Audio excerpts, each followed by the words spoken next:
cousiña. Estamos xa no límite do tempo e ainda temos que ver como foron os resultados da enquisa. Non sei se Bernal pode ir subindo.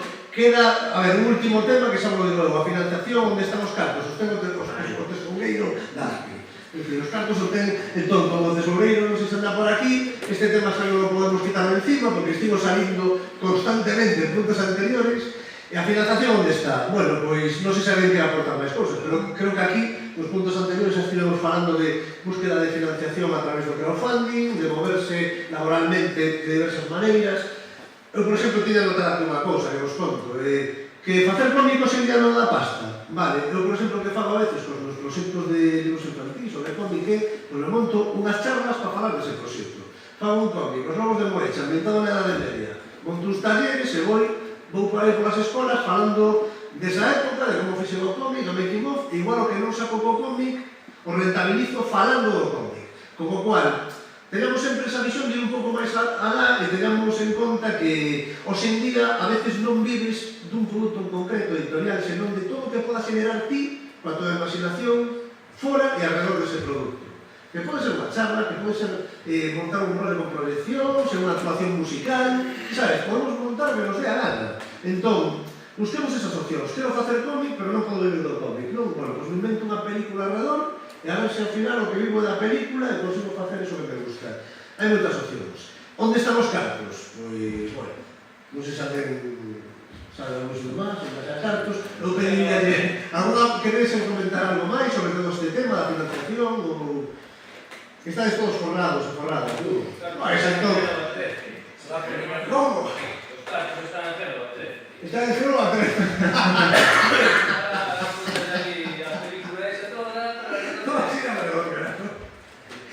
Bueno, hai outro tema máis, sí, hai outro tema máis. O que pasa é que non deberías de desvelar ese dato, porque creo que non vamos a tocar, xa, porque son as dúas. Entón, vos chegou con isto ou queredes chorar un pouco máis? Eu creo que está ben, non? Un momentito que ainda nos rematamos. Podemos ver os resultados da... Bueno, fixemos antes este pequeno experimento. Vou deixar que se sente Bernal por aquí. Entón, bueno, estivemos respostando unhas preguntas moi básicas. Era simplemente en plan experimental, para ver un poquinho entre a xente que estamos nesta sala. A primeira pregunta é: son profesionales? Sí ou non? Isto quere dicir, nos consideramos, e falamos antes por aquí, que é profesional calquera que cobre polo seu traballo. Iso non quere dicir que este ou non dado de alta. Eu digo claramente que os primeiros anos que fui profesional cobraba, pero non chegaban os topes, eu non estaba dado de alta como autónomo, ni contratado por unha empresa, ni nada. Entón, vamos a ver os resultados. Un aplauso para Bernal, que en nada sacou isto da mano. E agora vamos a poner a saída, el tiro, como autoempleo, a saída vamos a poner a gorra para este hombre, porque merece os cartos por esto. Decir que estamos todos hoxe colaborando de xeito gratuito e desinteresado para dar esto adiante. Pero o esforzo de Bernal é máis considerable, creo que... Bueno, creo que vamos a ver un poquito en todo isto. Primeira pregunta, son profesional? Bueno, pois fixademos, aquí hai un 3% de personas na sala que non o son. Supoño que seredes estudiantes ou xente que intenta selo ou xente achegada ao sector. Vale, bueno, vamos a ver... 3% non, 3%. Pues aquí están 20 personas, claro. Somos 27, somos. Si querías confirmar... A ver, claro, no, está bien. Vale, no, pueden ser de moitas maneiras. A ver, estamos falando en tonto borracho sobre 27 personas que depositaron a papeleta, que tampouco quere dicir que aquí houvese 27 personas. O sea, igual había 28 e un abstención. O igual había 29 e outro abdicou. Todo é posible. Ben, vamos a ver o segundo dato e xa nos metemos. Estou dado de alta de autónomos, pois fixaremos de 24 profesionais que nos declaramos aquí, 14 dados de alta e logo entre os profesionais e os que non son profesionais, 14 que non están dados de alta. Son 13, pero... Vamos a ver, Mariano. Me equivoqué yo. Vale, no, sabe, eu pensaba que estaba mal en la línea, que estaba torcida. Vale, pero que sí, sí, entón non é que o debuxo este mal, está mal o número, Mala dimisión. Non debo dimitindo algo, será? Moi ben, bueno, isto creo que é un dato interesante. Logo, se queredes vos valoración.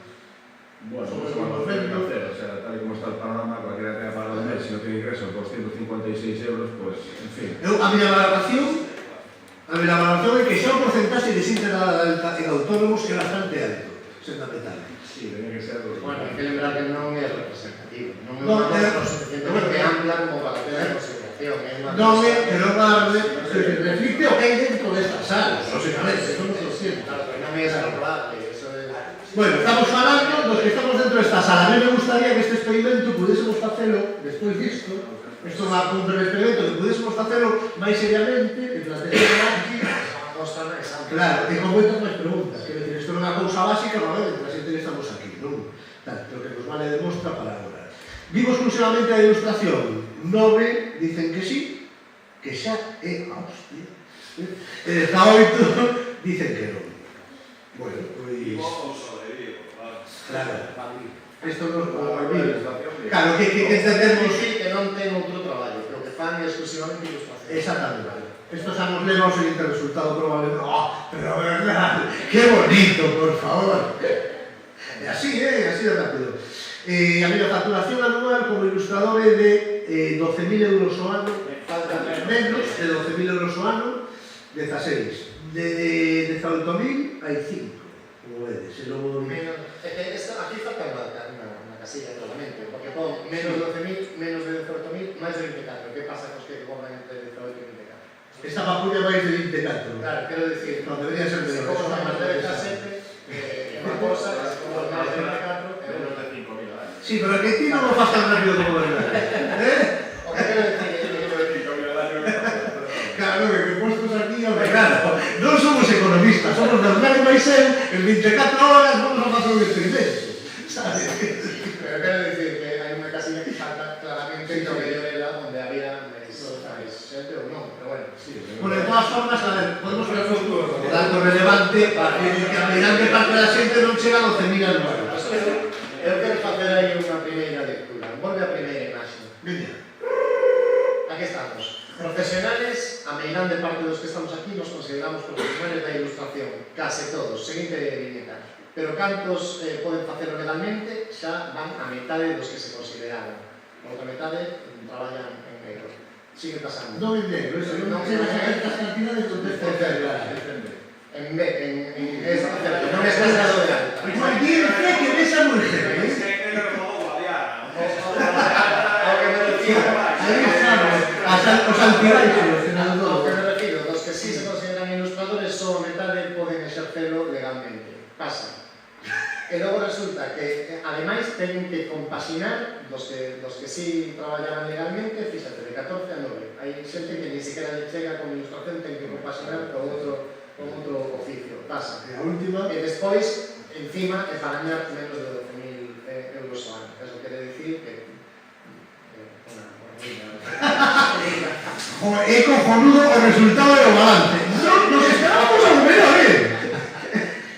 Bueno, o que quero dicir é que a porcentaxe de xente que vive exclusivamente da ilustración profesional legalmente que encima lle alcanza un poquinho para vivir como unha persoa normal, criando a súa familia, é ínfimo, vale, que non é representativo, que é dos que estamos aquí. Pero, bueno, Eu creo que non hai nada que nos soberamos, non? Por lo que Eu creo que agora nos faltaría un paso posterior a todo isto, que se decir, a partir de todos os temas que falamos, poderemos plantexar na directiva facer un estudio serio, como cando fixemos hai uns anos o estudio económico da ilustración, para poder ter unha comparativa, é dicir, se hai, cando se fixo o estudio, no, isto é libro blanco, pero o estudio económico, este que era un grapa azul, 5 anos, 6. Por lo menos, fíxate, ese estudio se fixo xusto antes da crise, como un ano antes. Pois ter unha comparativa de ver como evolucionou todo, non? Porque... Como? Sí, foi no 2006, estamos no 14, 5 anos. Antes da crise, antes da crise. Sí. A mí lo que me gustaría, seguramente o resultado sería moi parecido a esto. Quero dicir, que tampouco discreparía moito do informe económico do 2005 e seguramente do libro blanco do 2010. O que sí me gustaría é volvernos a reunir dentro de 5 anos ou 8 e que a gráfica fora completamente inversa. Cantos son profesionais, Case todos. Cantos están dados de alta? Case todos. Cantos viven sen compaxinar con outros traballos? Case todos. E cantos están na última lo que crees que pasará? Eu sí recordo, pero é o que me gustaría. todas formas, eu Eu sí recordo o estudio económico, porque estive mirando onde era casas un pouco de pasada, que a porcentaxe de xente que gañaba ser naquele momento menos de 12.000 euros ano coa actividade de ilustración era o máis alto. Sí, claro. Pero dicir que nese aspecto non sei se subiu, baixou un pouco e tal, pero é o predominante con diferencia. En isto non cambiou nada. Entón, bueno, de todas formas, quedemos tamén con as mensaxes positivas de hoxe. Eu creo que temos unha profesión que está basada na creatividade e temos que ir coa creatividade a morte. Vamos a ver, eu sempre teño un lema que oigo por todas partes, que se non teño traballo, o invento. Eu creo que debería ser esa unha das mensaxes coa que nos quedemos todos. Temos todos capacidade de inventar o noso propio traballo. Sabes, xa a través do autoemprego, sabes, xa traballando unha boa promoción para buscar traballo e que non o encarguen. Deberíamos de quedarnos un poquinho con esa mensaxe positiva e seguir traballando a nivel asociativo para seguir facendo avances e non despistarnos. Traballar sempre en equipo, porque eu tamén quero lanzar outra mensaxe hoxe. Estou en outros sectores, teño unha editorial, sei como funcionan outros editores. Quero dicirvos que tienen diferentes experiencias asociativas e como asociación galega de profesionais da ilustración non vivín ninguna nos últimos 15 anos. Creo que temos un colectivo moi bo, que somos xente que nos levamos moi ben, que hai moita comunicación entre nós e que somos fortes e máis do que pensamos, precisamente por eso, porque falamos abertamente e ponemos as cousas sobre a mesa constantemente, gracias, por exemplo, a actividades como a de hoxe. Temos que seguir así e seguir medrando. Aí nos vamos a comer. Moitas gracias a todos por a vosa atención.